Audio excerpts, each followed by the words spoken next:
আপনারা দেখছেন cooking house of Anima. এখানে দেখো গরম জল নিয়ে নিয়েছি, ঈষৎ উষ্ণ গরম জল নিয়ে নিয়েছি। টাইটেল আর থাম্বনেল থেকে তো তোমরা বুঝেই গেছো কি রান্না করবো আজকে। হ্যাঁ, আজকে আমি মিষ্টি কুমড়ো পাতার পাতুরি করব। তার জন্য দেখো এই মিষ্টি কুমড়ো পাতাগুলো আমি ভালো করে পরিষ্কার করে ধুয়ে নিয়েছি। এবার আমি এখানে একটুখানি নুন দিয়ে দিচ্ছি। নুন দিয়ে ভালো করে মিশিয়ে নিলাম। এটা একটা টিপস বলতে পারো। মিষ্টি কুমড়ো পাতাগুলোকে আমি এইভাবে নুন জলে 5 থেকে 7 মিনিট আমি ভিজিয়ে রাখবো। একটা একটা করে আমি ভিজিয়ে দিচ্ছি। বাইরে খুব বৃষ্টি পড়ছে, বৃষ্টির আওয়াজ পাচ্ছ।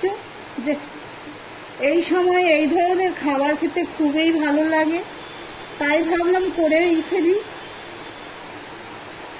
সমস্ত পাতাগুলো আমি দিয়ে দিলাম। এর কারণটা হলো, যখন আমি এই পাতাগুলোকে ভাজ করব পাতুরির জন্য, তখন দেখবা নরম হয়ে যাবে, ভাজ করতে সুবিধা হবে।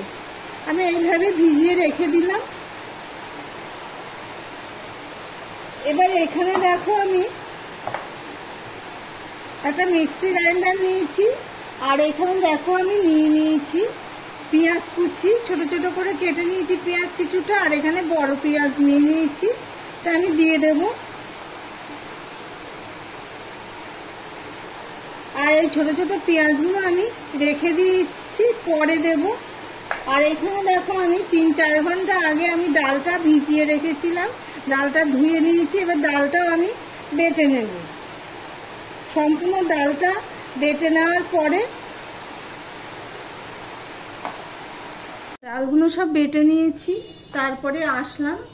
এবার এখানে দিয়ে দিচ্ছি হলুদ, দিয়ে দিচ্ছি নুন, আর দিয়ে দিলাম সর্ষের তেল।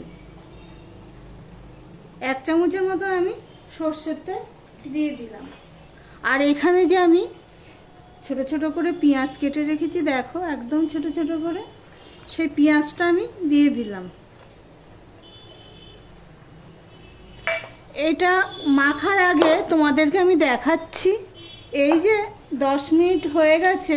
এবার আমি দেখো কুমড়ো পাতাগুলো নিচ্ছি, একদম নরম হয়ে গেছে। এবার এই কুমড়ো পাতাগুলোকে আমি জল থেকে তুলে একটা থালায় আমি নিয়ে নেব, জল ঝরাতে দেব।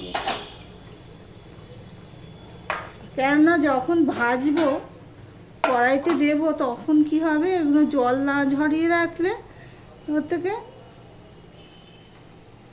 তেলের মধ্যে পড়লেই কেমন হয়ে যাবে। এই দেখো বন্ধুরা, আমি এইভাবে জল ঝরিয়ে দিচ্ছি, পাখার তলায় রেখে দেবো। আর এমনিতে একটু টাইম থাকলে তোমরা রান্নাঘরেও রেখে দিতে পারো।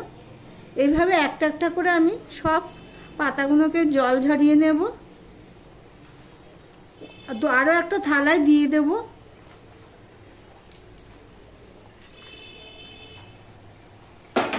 এবারে এই যে আমি দিয়েছি, এটা আমি ভালো করে মেখে নেব। কাঁচা লঙ্কাটা আমি কুচিয়ে দিতাম, কিন্তু মুখে পড়লে কি হবে জানো তো, ঝাল লাগবে বেশি। আমাদের বাড়িতে তো মুখে পড়লে ঝাল লাগলে ঝাল ঝাল করে, সেই জন্যই বেটে দিলাম। তোমরা চাইলে এটা একটু কুচিয়ে দিতে পারো। আর লঙ্কার পরিমাণটা তোমাদের স্বাদ অনুযায়ী দেবে। দেখো সম্পূর্ণটা আমার মাখানো হয়ে গেছে। ভালো করে মাখিয়ে নেব, যেহেতু তেল দিয়েছি, নুন দিয়েছি। এবার ভালো করে না মাখালে কি হবে, কোথাও কম বেশি হয়ে যেতে পারে, সেই জন্য আমি ভালো করে মাখিয়ে নিলাম। এই পর্যন্ত যারা ভিডিওটি দেখছো, লাইক দিয়ে কন্টিনিউ করো বন্ধুরা। এবার এটা এক সাইডে রেখে দিলাম।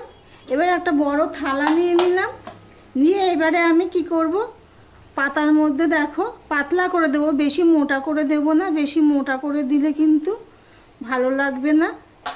এইভাবে পাতলা করে আমি দিয়ে দিচ্ছি। এবার এইভাবে ভাজ করলাম, দেখো পুরো ভাজ হয়ে গেল। ভাজের মধ্যেও আমি এইভাবে অল্প দিয়ে দিলাম। আমার ভিডিওটি যদি ভালো লেগে থাকে, প্লিজ লাইক কমেন্ট শেয়ার করে দিও। আর যারা নতুন বন্ধু ভিডিওটি দেখছো, এখনো পর্যন্ত সাবস্ক্রাইব করোনি তাদেরকে বলবো সাবস্ক্রাইব করে পাশে থাকার জন্য। দেখো বন্ধুরা, এইভাবে দিলে সহজে আটকে যাচ্ছে। আবার এইভাবে দিয়ে দিচ্ছি, ওই জন্য পেঁয়াজটা বেটে দিয়েছি, অল্প একটুখানি আমি কুচিয়ে দিয়েছি, তাহলে কি হবে মুখে কামড় পড়লে ভালো লাগবে। এইভাবে আমি দিয়ে দিলাম, দিয়ে আবারও এইভাবে দিয়ে দিচ্ছি, দিয়ে এইভাবে দিয়ে দিলাম। দেখো বন্ধুরা, সহজেই ভাজ হয়ে গেল। যেহেতু গরম জলের মধ্যে একটু নুন দিয়ে আমি দিয়েছি, সেই জন্য সহজেই ভাজ হয়ে গেল। দেখতে পাচ্ছ বন্ধুরা আমি কিভাবে করলাম। আরও একটা তোমাদেরকে দেখাচ্ছি, এটা একটা অন্য থালায় রাখি।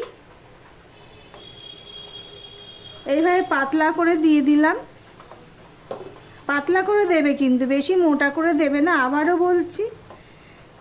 দিয়ে এইভাবে দিয়ে দিলাম, দিয়ে এর মধ্যেও দিয়ে দিলাম।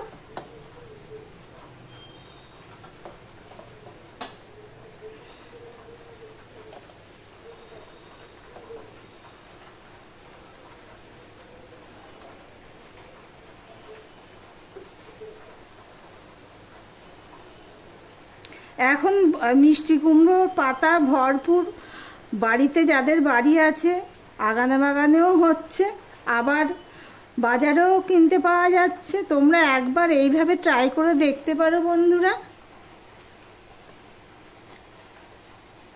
দেখো সব পাতাগুলোকে আমি করে নিয়েছি একইভাবে, দেখতেই পাচ্ছ। এবার যাব পরের স্টেপে, দেখতে থাকো বন্ধুরা আমি কিভাবে এটা করব। এদিকে দেখো একটা কড়াই বসিয়ে দিয়েছি, কড়াইটা গরম হয়ে গেছে, মোটামুটি গরম করে নিয়েছি। এবার দিয়ে দিচ্ছি সর্ষের তেল, এটা আমি সর্ষের তেলেই করব। তেলটা কিন্তু বেশি দেওয়া যাবে না, তাই আমি মোটামুটি অল্প তেল দিলাম, একদম খুব একটা কম দিইনি, অল্পই দিয়েছি। গ্যাসের ফ্লেমটা প্রথমে আমি লো করে দিচ্ছি, কেননা এটা বেশি গরম করে তেলটা দেওয়া যাবে না, সেই জন্য। এবারে দেখো যেই পিঠটা আমি ভাজ করা উপর পিঠটা, সেটা আস্তে করে দিয়ে দিলাম। যেই কটা ধরে আনি সেই কটা দিয়ে দেব। 3টে ধরলো, এই 3টে হতে থাক। দেখো বন্ধুরা আমি ঢাকা দিয়েই করছি, কেননা ভিতরে যে ডালটা আছে সেটা তো সিদ্ধ হতে হবে, কিন্তু গ্যাসের ফ্লেমটা কিন্তু একদম লোতে দিয়েছি। এবার অপর পিঠটা হয়েছে নাকি আমি দেখব। দেখো বন্ধুরা এক পিঠটা হয়ে গেছে, এবার আমি উল্টে দিলাম।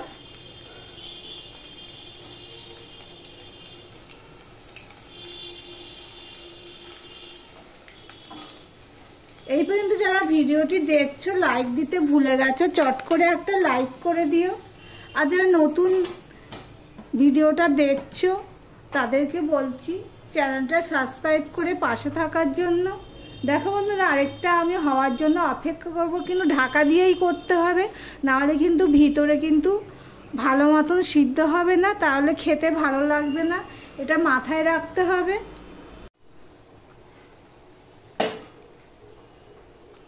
দেখো বন্ধুরা হয়ে গেছে, তেল বেশি লাগে না কিন্তু।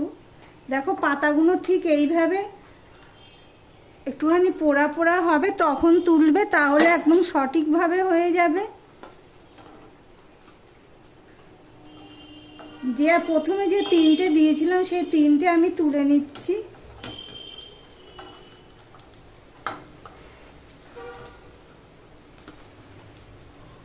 অফ ক্যামেরাতে আমি আরো 2টো দিয়ে দিয়েছিলাম, সেগুলো উল্টে দেব।